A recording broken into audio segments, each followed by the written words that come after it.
Right. Hi, everybody. We're back. It's Bronwyn and Megan, and this is episode 2 of Revolution. We recently teamed up again because there's so much important happening in the sky and on this earth plane. And it seemed like the perfect opportunity to come to you during important astrological transits throughout the next 12 months. And we started this last month, or just a couple weeks ago, when Pluto moved into Aquarius on November 19th.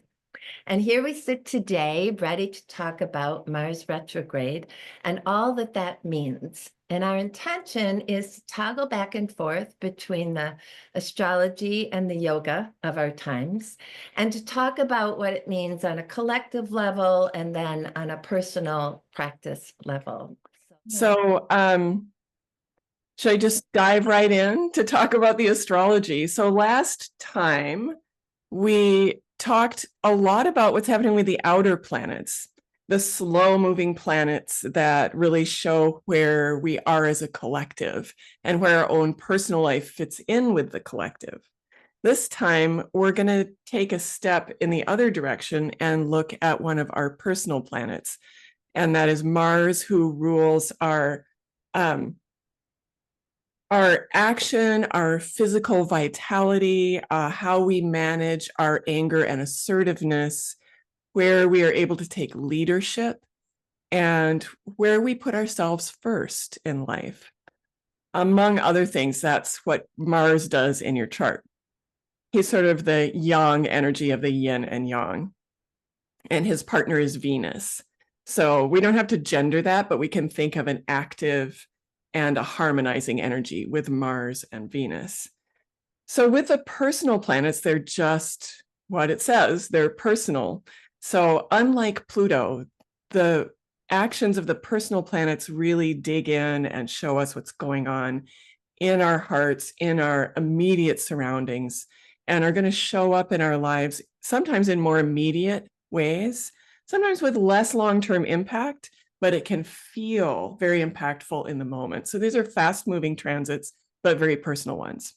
So when we're all familiar with the Mercury retrograde, he's one of our personal planets that rules communication and electronics. And we sometimes find that we have delays and struggles during a Mercury retrograde with those things. It's the same with a Mars or Venus retrograde. Whatever that planet rules, those are the things where we will be moving backwards in order to reflect, revise, renew. Think of all those rewords that go with retrograde. That's our job when one of the personal planets goes retrograde, to look at our personal lives, to look at the place and part of ourselves that the planet takes care of. For Mars, our assertiveness, our energy, maybe our anger and how we cope with it, and work with it. It gives us a chance to slow down and work with that in a way that we might not have in the normal course of daily life when the planet is moving forward. So Mars retrogrades once every 2 years, and we'll dip into a different sign each time he retrogrades in our chart. This time it's Leo and Cancer. So we're going to be looking at the Leo and Cancer houses of our chart. And just like last time, I'll include a handout for you to figure that out for yourself so you can see what areas of life are affected. But in a nutshell, what we're going to be experiencing is returns, renewals, revisions, reflections, and do-overs around the Mars area of our lives. So that's what we'll be feeling personally. And we've been in the shadow. He doesn't go retrograde until December 6th, but we've been in what's called the shadow, which is sort of the precursor to the retrograde, when we start to see what some of the themes are going to be. So you might even be starting to see some themes around Mars stuff, around how you handle assertiveness and boundaries, how you stand up for yourself, how the men or male identified people in your life are behaving or acting towards you, because it is a thing with Mars retrograde. The men or male identified people will feel it extra strongly and sometimes have some stuff to work out about that identity. So have you noticed any of that in your life, Megan, over the last 2 weeks or so? 3 weeks since Mars has been in his shadow? Yes, and that's all I'm going to say. Yes. Yes, I have too, and I've been hearing it a lot from my client base. So Yeah. this isn't unusual that we'll be feeling that. And I think with this particular Mars retrograde falling in the sign of Cancer around election season, around Thanksgiving season in the US, it's going to be especially fraught because Mars is not comfortable in Cancer. Think about those Cancerian qualities. It's the home, it's the family, it's our nation, it's our hearth, it's our sensitivity. And Mars is a warrior, and warriors don't necessarily like to sit by the hearth. That doesn't make them feel comfortable. So what we get with Mars in Cancer often is we find ourselves struggling to express boundaries or to express our more assertive emotions. And we might be seeing that reflected back to us. And this is where it does affect the collective, because Cancer is the sign of the nation and nationalism, that sometimes we see that reflected in the news where people will get pretty emotional about justifying their ideas and ideals and protecting their boundaries, whether that's a national boundary or a personal boundary. And as a Cancerian myself, I can say that, yes, sometimes we do overreact and bring our emotions into it without due reflection, shall we say. So this is something else you might be noticing either in yourself, that you're having stronger emotional reactions to things, or you may just be witnessing in the world, that people are having strong emotional reactions around boundaries. Yeah. It's So also yeah, fascinating. And can I say a little bit about where I went with in reflecting yeah, please. Mars retrograde was about? It's not so much a reflection about a short-term transit, but I've been thinking about preparation for this, the whole yogic chakra system. And many people are familiar with the word chakra. It means energy centers. And we have more than 7 in our being, but there's 7 that we mostly identify with. And during our last episode, I was talking briefly about fight, flight, and freeze, which has to do with Muladhara chakra, our first chakra. Second chakra is Svadhisthana. Not going to talk about that right now, but then we get to the third chakra, which is Manipura. And this is the fire chakra located in the solar plexus. And it is very much connected with the idea of having personal, individual identity and expressing our power or influence in the world around us. Now, first and third chakras are said to be masculine in orientation, second and fourth, feminine. Okay. And the United States is seen as a third chakra, Manipura chakra nation, meaning that the way we express ourselves with one another and in the world at large is through domination, control, exerting our power over others. And that is an imbalanced, overly active expression of Manipura chakra. There is equally, beneficial ways or more humanitarian ways of expressing Manipura chakra energy, but we've become very, very, I'm going to say ill in that regard. And this recent election and the way it played out was a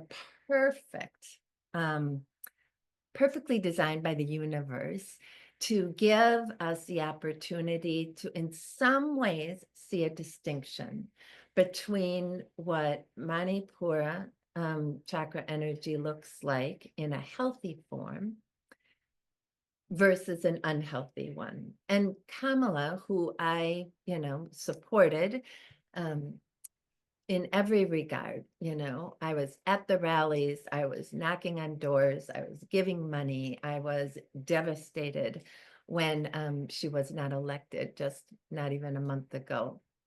And as I reflect on these last few weeks, I realize that because our system of governance and religion, which are 2 really important kind of structures in the United States and elsewhere that really govern our mores, our ways that we interact with each other. Kamala would have offered probably a kinder and gentler expression of Manipura energy. I think the universe has in mind for us to move into fourth chakra, Yeah. which is Anahata, the heart chakra. And it's going to mean moving through some pretty difficult times in the short run. And by short run, I don't know if I don't mean weeks, probably not even years. Yeah. That isn't the speed at which this amount of evolution takes place. So I liken it in some ways to recovery from an addiction that sometimes it happens in a kinder, softer, gentler way. Mhm. But oftentimes we kind of have to go down to our breaking point Mhm. or hit bottom, as the word is. And I think our nation, but because we're so influential in the world at large, are setting all of us up for this kind of big pivot point. Mhm. And it's going to mean some short-term Mhm. pain and suffering. And so what we're being charged with now is people who are on a path, want to move us into the higher state of consciousness that fourth, fifth, and higher chakras offer us, is going to mean staying very committed to being in this world and coming to it with these higher practices. And I say it that way because, or this higher consciousness, and I say it that way because I'm seeing some flight to the light happening among Yeah.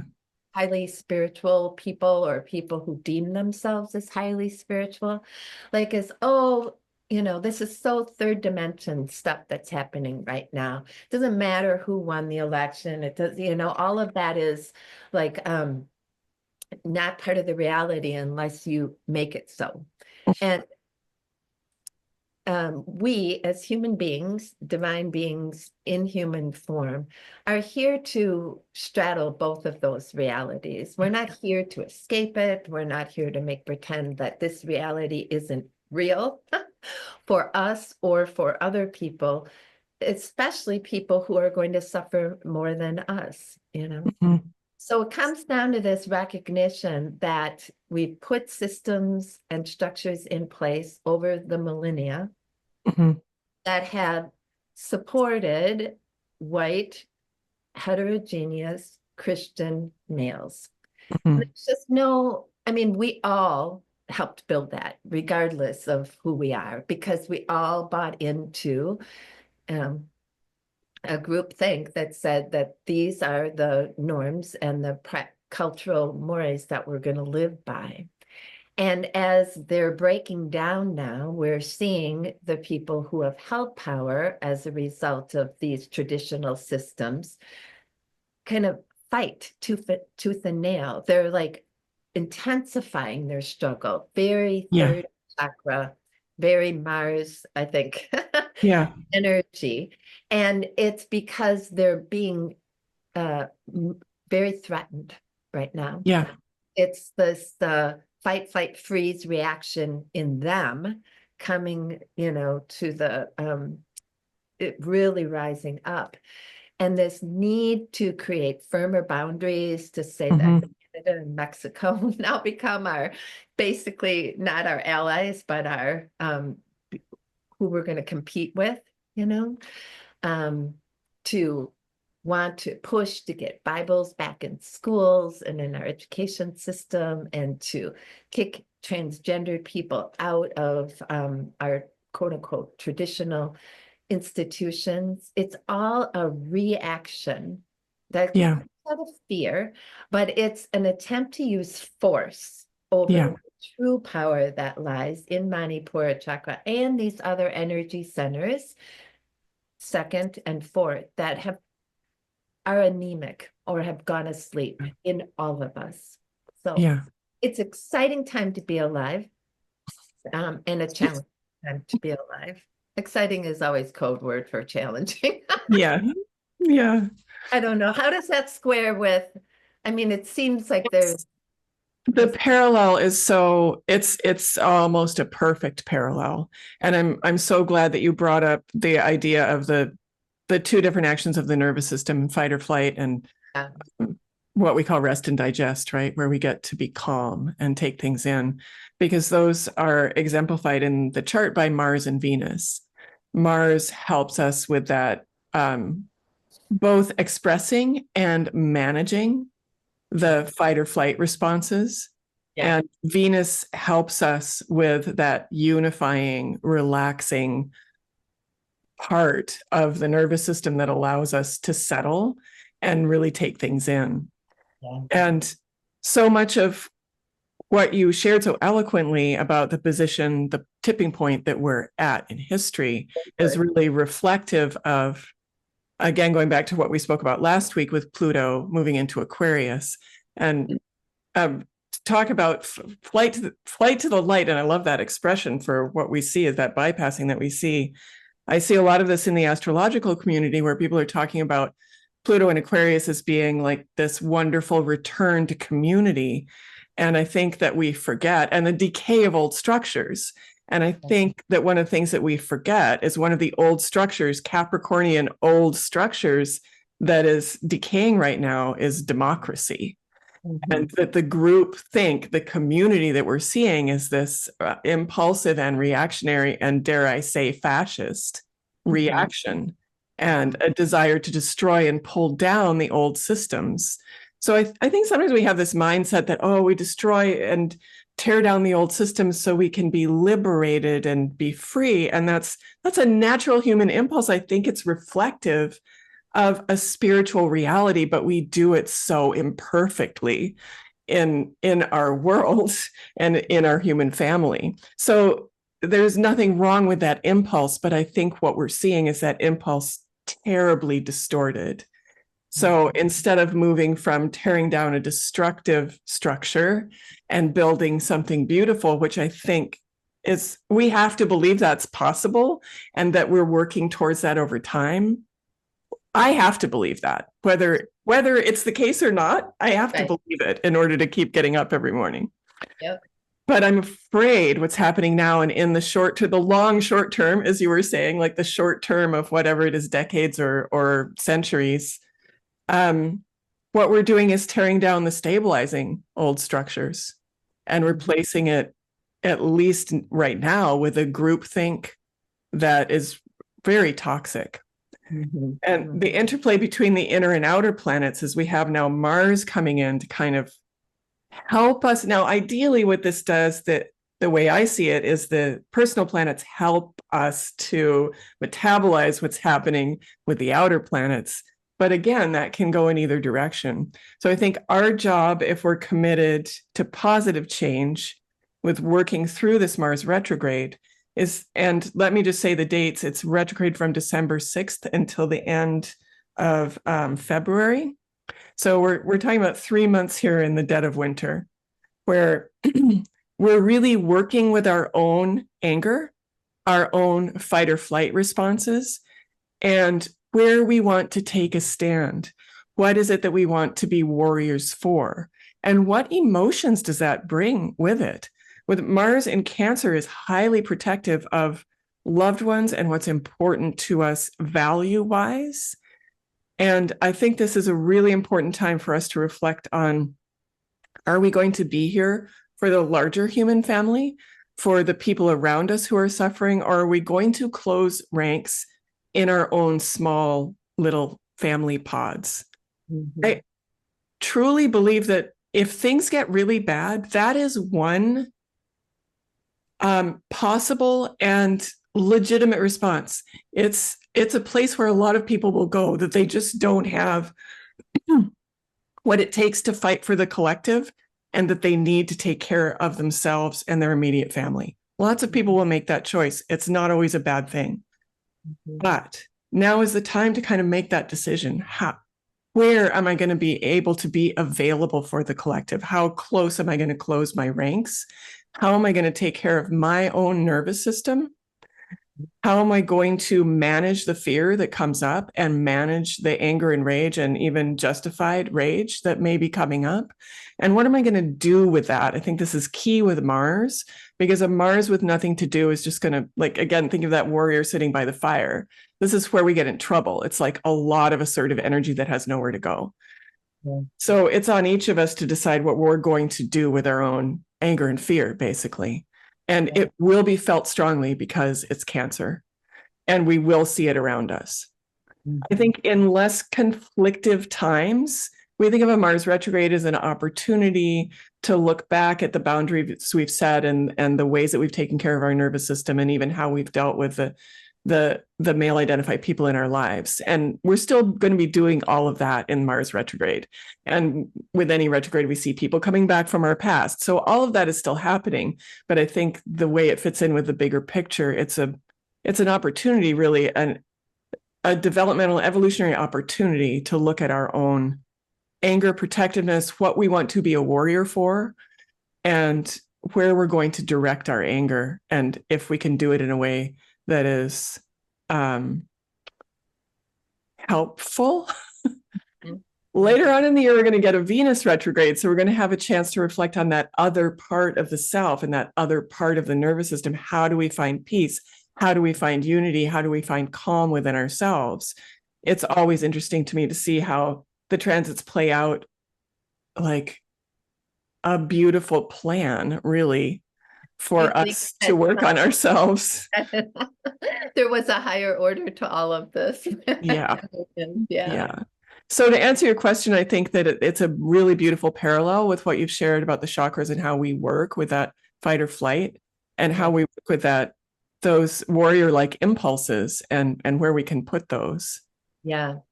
When I was thinking about practices, yogic practices that make sense during this time,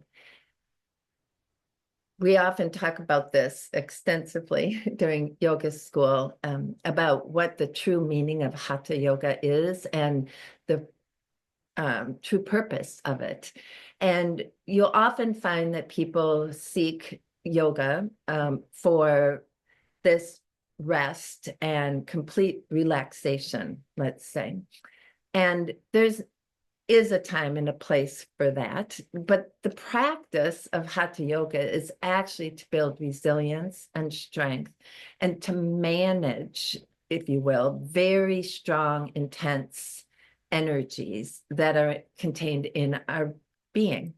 And it's mainly focused on the torso, and it's mainly focused on where I want to say the most important human chakras lie. First, 1, 2, 3, and 4, you know? And so when you engage in the practice of physical asana, taking the postures and the shapes, the practice is coming right up to what's called sthira and sukham. And it's effort and ease meeting one another.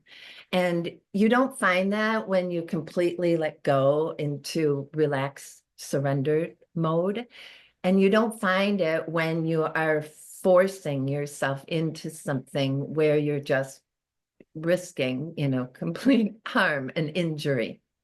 But right in the middle place, right up to your edge, is where you cultivate this ability to move through the intensity of life internally and externally, simultaneously building resilience, courage, strength, and an awareness of this dimension that exists within you to come from, rather than a reliance on an external system, or structure to provide that safety and protection. And if we've grown up, and this is pretty much unilateral for all of us, without with safety being jeopardized at some point in our lives, in our earlier lives, this need to find a resource or a protective source outside of us, like a safety net of some form, is understandable. But those are going to go through some pretty challenging revamps and possibly not exist in the form that they used to exist in. So I think a lot about the importance of really practicing true hatha yoga and being willing to take yourself on your mat and on your meditation cushion, which means working with challenging thoughts that can come up. And letting yourself go into those moments and experience riding it and going to the other side, which is where you realize that you are internally resourced to manage all of what comes through times like these in the external world. Yeah. Internally resourced. That's really beautiful. And I love these words as Mars keywords too, that you said: resilience, courage, and strength are all the qualities that we cultivate when we cultivate a healthy Mars within us. That healthy warrior impulse is resilient, courageous, and strong.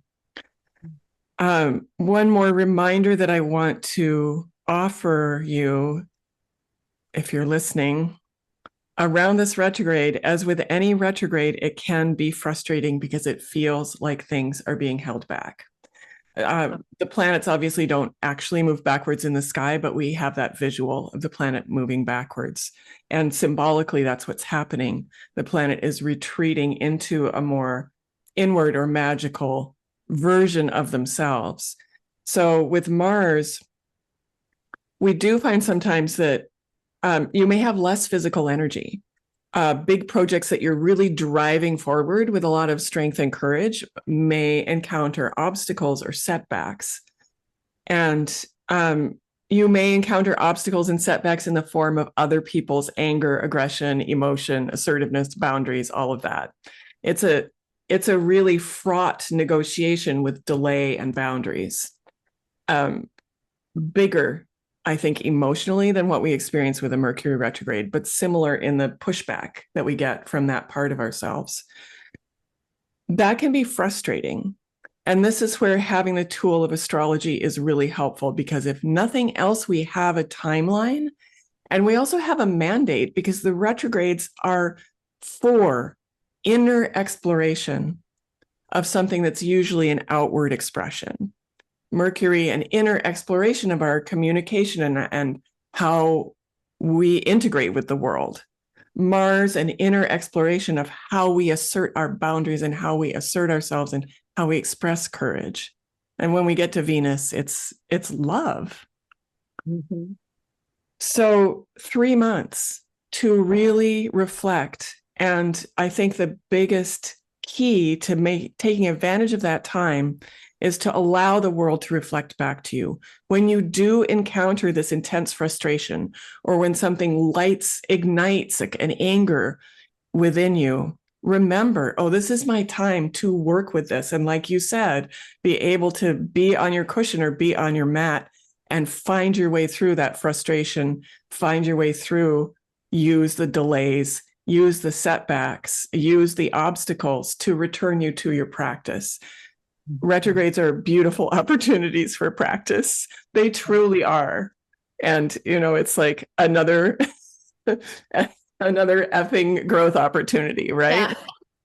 Yeah, exactly. So that's what it is. And it's about our Mars stuff. So I think combining the timeline and the expectation that astrology brings us with the yogic tools of being able to return to your practice, return to your mat, return to your cushion, you're going to be just fine. And you're going to build that resilience, courage, and strength through this time. Also, be careful on the roads, because Mars retrogrades do tend to make people go a little wild in their cars. So the men and masculine people around you are going to be a little bit off, a little bit emotional. Just be careful out there in the world and bring your frustrations back to your practice. Okay. And February 28th, Mars stations direct. We're actually with Mars in his shadow all the way through May. So it really is this long period of time to work with this. And I think honestly, we need it in order to begin to metabolize what's happening in the world. Yeah, yeah. Too soon to think And about that. I think the last thing I want to share is I've been thinking about Hanuman, which is sometimes he's called the monkey god, and he is his name literally means servant to God or servant of God.